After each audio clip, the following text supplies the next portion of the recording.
Hay resabios, por ejemplo, ¿por qué cuando los chicos se tapan con las sábanas por el cuco, el monstruo del closet?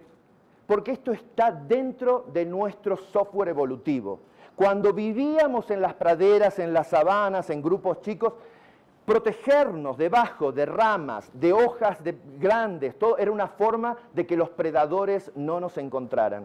Y todavía instintivamente nos sentimos como blindados del cuco porque tenemos una sábana que nos separa del monstruo, del asesino, y es instintivo, está en la parte más profunda del cerebro. O a veces esconderse también. Pero también vieron eso cuando, no sé si les ha pasado alguna vez que están semidormidos y les parece como que se caen de golpe y se sobresaltan. Y eso viene de cuando estábamos en los árboles. Varios científicos en el mundo descubrieron que teníamos para protegernos de los predadores que tener estabilidad. Y eso quedó muy grabado profundamente en el software nuestro.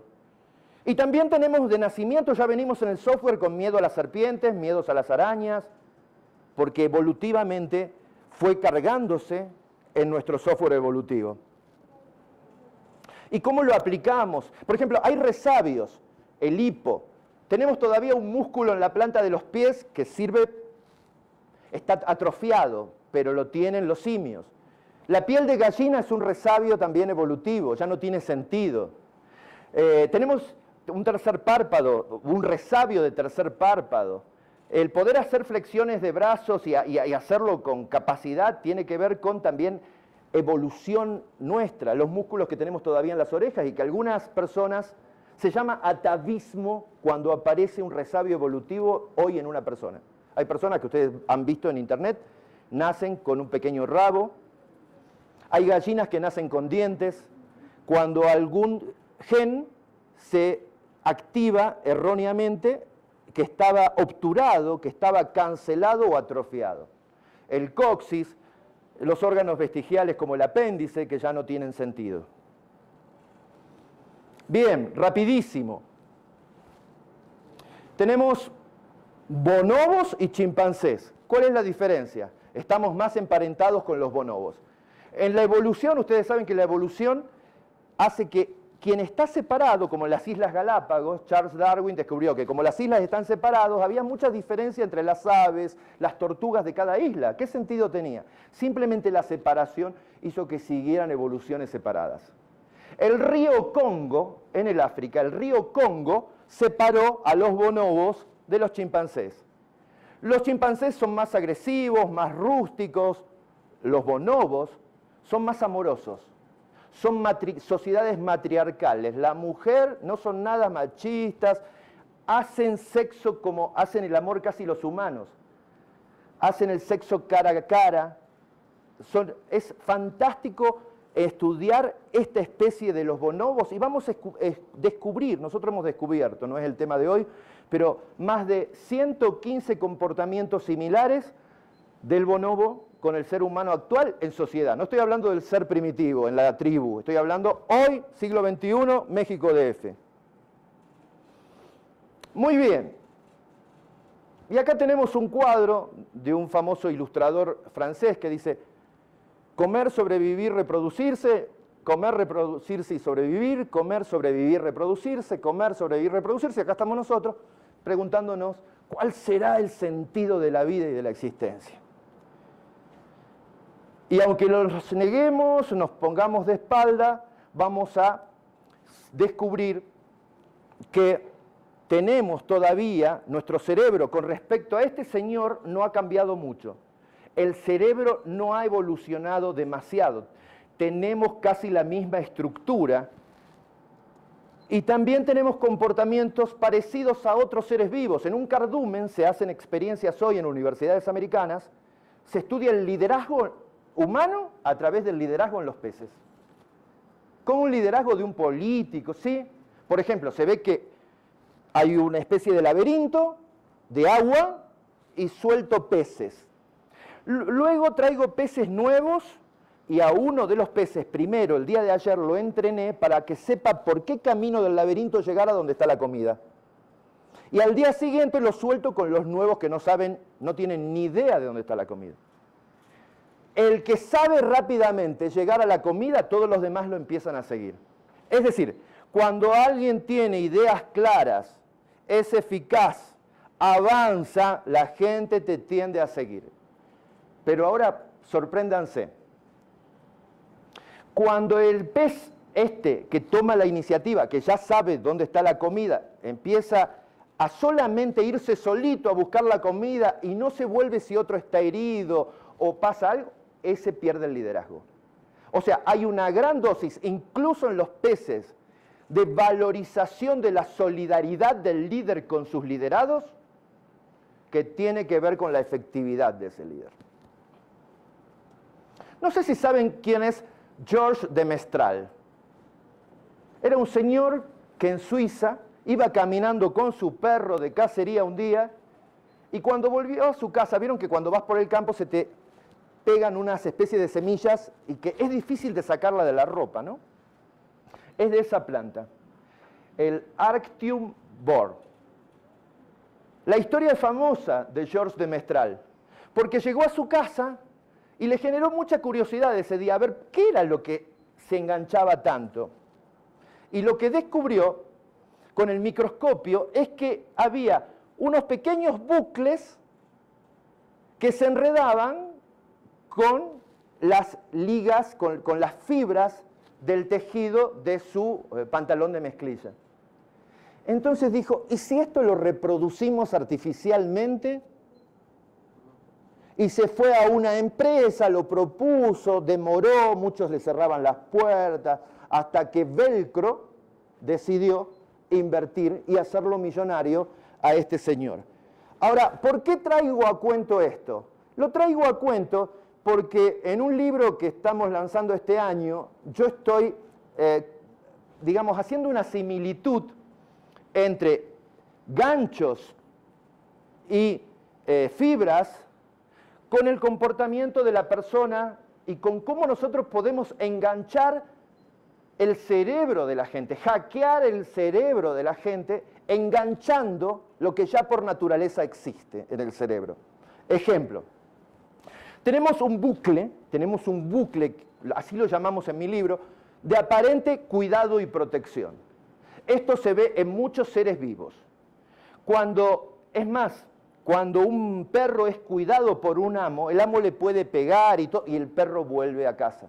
Porque el sentirse que tú eres el proveedor, que tú eres el que lo cuida o el que se muestra como el protector cuidador, hace un efecto de sumisión en varias especies mamíferas. El ser vivo que recibe señales de ser cuidado, protegido, defendido por otro ser, desarrolla instintos de reciprocidad, lazos de reciprocidad, que pueden llegar a una sumisión irracional. Hay palabras en ciertos idiomas que no existen en otros idiomas. Por ejemplo, en portugués usamos saudades. Es una especie de nostalgia, todo, pero no tiene traducción en el mundo. Saudades do Brasil. Bakushan, en Japón. Es una palabra que se usa muy común en Japón para decir que es una mujer atractiva por detrás, cuando la ves por detrás es un poco machista y feo eso, pero que por delante cuando la ves no es muy bonita. En japonés. Karelu, marca que deja la ropa muy ajustada cuando te la sacas. Purik, en Indonesia, volver a casa de los padres después de una pelea con el marido. O sea, cada idioma tiene palabras que no se traducen en ningún otro idioma y que representan un concepto muy claro. Y en Japón existe amae, expresión japonesa que significa entregarse infantilmente a alguien que nos cuida, quedando sumiso y obnubilados. Cualquier parecido con la realidad en política. El síndrome de Estocolmo tendría una explicación en este bucle. Cuando te tienen secuestrado, pero uno de los secuestradores te habla, te contiene un poco y termina el famoso síndrome de Estocolmo, donde el secuestrado termina defendiendo casi los intereses del secuestrador o se enamora del secuestrador y hasta lo defiende en juicio, etc. Siempre es importante entonces pensar en el otro. Acuérdense de Dale Carnegie. Este es el primer libro de autoayuda de la historia. Ya tiene infinitas sobreediciones. ¿Qué decía Dale Carnegie en resumen del libro? En cómo ganar amigos e influir sobre las personas. Haga que las otras personas se sientan importantes. Aquel que está hablando con usted, estás en una reunión, en un meeting, en una junta, haz siempre que la persona que está frente a ti se sienta importante. Y hazlo sinceramente, mirando a los ojos. Segundo, tórnese una persona mejor cada día y un mejor profesional cada día. Crece cada día. Aprende un 1% más de lo que tú estudias o en lo que tú te estás especializando. Hay políticos que se están especializando en medio ambiente, otros se están especializando en cuestión de derechos humanos, otros políticos se están especializando en economía. Bueno, aprende un 1% más por día sobre ese tema. De esa manera, en un año vas a estar un 365% más capacitado. Tercero, no critique, no condene, no se queje, no reclame. La gente se aleja de personas así. Puede que por interés te sonrían y te aplaudan, pero es repulsivo, alejador. Demuestre aprecio sincero, sonría y mire a los ojos y sea buen oyente. Consejos fabulosos para nuestra actividad. Dale Carnegie. Vamos al segundo bucle. Bucle de aprobación de la manada. El gran ahorrador de energía es el cerebro. El cerebro busca atajos para tomar decisiones. Entonces mira lo que hacen los demás. Cuando un político hace un meeting acarreando en camiones mucha gente, alguien dice, ¿para qué? Está correcto desde el punto de vista evolutivo porque si todos los de la manada, o si la mayoría de la manada está haciendo eso, aplaudiendo, festejando y vivando a ese candidato, quizás tenga razón. Y es que no tomamos decisiones racionales. 80% de nuestras decisiones son emocionales y subconscientes. Desde la lógica diríamos que no. Por ejemplo, en Italia, no sé si se acuerdan, estaba la CLAC. Fue una empresa genial, la CLAC. Se le ocurrió a un señor, en la época de las óperas, en la plenitud de las óperas, de armar un equipo de gente, unas 30 personas. Él era el gerente, el manager. Iba al organizador de la ópera y le decía, yo tengo un equipo de aplaudidores. Cuando nosotros nos metemos en las óperas, toda la gente sale más contenta. Y creen que la ópera fue mejor. Y lo empezaron a contratar. Tenía hasta una lista de precios. En el Museo de Londres se encuentra la lista de precios de la CLAC italiana. Tantas liras por aplausos simples, aplausos efusivos más, gritos de bravo, todo. Cada cosa tenía su precio. La CLAC era fenomenal. Cada vez que los contrataban, los aplaudidores profesionales, la ópera parecía más buena. Esa función fue mejor. ¿Y será que fue mejor? De hecho, ustedes verán comedias como Big Bang Theory o distintas, ¿no? Escucharon que tiene risas de fondo. Hay gente que se ríe, a lo mejor es grabado. Pero ¿saben qué es? Es el efecto bucle de la manada. Si sentimos que otros seres como nosotros, mamíferos, sapiens, homo sapiens semejante a nosotros, se están riendo, es que debe ser gracioso. Cada vez que intentaron sacar las risas grabadas de algún capítulo de esa serie, la evaluación fue pésima. El mismo chiste, el mismo gag, no tenía gracia. A ese punto de inconsciencia es que trabaja nuestro cerebro. Los referéndums actúan sobre el mecanismo del bucle de manada también. Si la gran mayoría está diciendo que sí, debe ser porque tiene razón el sí.